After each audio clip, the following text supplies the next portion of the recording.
Well, it has to do with the apostates. Now, there's something that the apostates are talking about and trying to put forward. The media has picked it up. Others have also picked it up. And that is our scriptural position of having two witnesses a requirement for judicial action if there's no confession. Very clear. Before a judicial committee can be convened, there has to be a confession or two witnesses.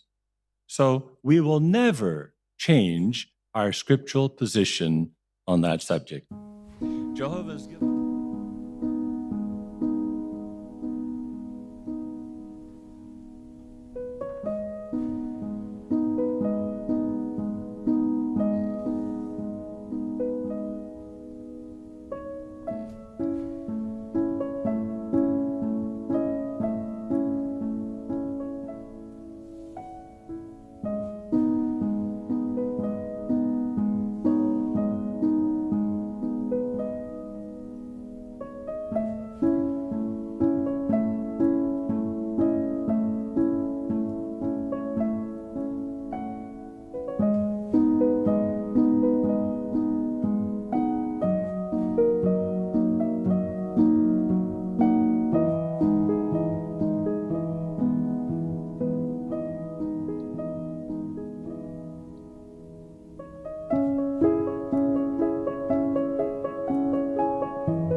Now, turning to another aspect that we've dealt with, which is the question of the two-witness rule. You'll be aware that if there's no confession, then two witnesses to serious wrongdoing are required, or to two similar events of serious wrongdoing, in order that there is sufficient evidence to establish a judicial committee. Do you understand that? I do understand that. If I could take you to the book of Matthew, chapter 18, Matthew 18, Yes, and verse here are 16. the words of our Lord, verse 16, that's correct, the words of our Lord Jesus Christ. But this is talking in the sense of a judicial setting, and if he does not listen, take along with you one or two more, so that on the testimony of two or three witnesses, every matter may be established. The reality is, if there's only one witness in the case of child sexual abuse, then it cannot be taken further by the elders, and as it's put in the literature, it's left in the hands of Jehovah. Well, I want to take you back then to the scriptural basis for that. So you've referred to Matthew 18, verse 16, and as I understand it, and correct me if I'm wrong, that in turn really is a reference back to Deuteronomy 19, verse 15. In other words, what Jesus Christ was doing is referring back to that aspect of Mosaic law dealing with evidence. To Deuteronomy 22, 23 to 27. If, however, the man happened to meet the engaged girl in the field, and the man overpowered her and lay down with her, and the man who lay down with her is to die by himself, and you must do nothing to the girl. The girl has not committed a sin deserving of death. This case is the same as when a man attacks his fellow man and murders him. For he happened to meet her in the field, and the engaged girl screamed, but there was no one to rescue her. So the point of this last example is that there's no second witness, is there? Because the woman's in the field, she screamed, but there was no one to rescue her. Do you accept that? Could I explain, Mr. Stewart, that, you see, I think already under testimony, some of Jehovah's Witnesses have explained that the two witnesses needed can be, in some cases, the circumstances. I think, was it an example given? I'll come to that, Mr. Jackson. Okay, so we'll get through this a lot quicker and easier if we just address it one step at a time. So the present step... So the answer to your question, I certainly would like to ask Jesus that, and I can't at the moment. I hope to in the future. But that's a hypothetical question which if we had an answer, then we could support what you said.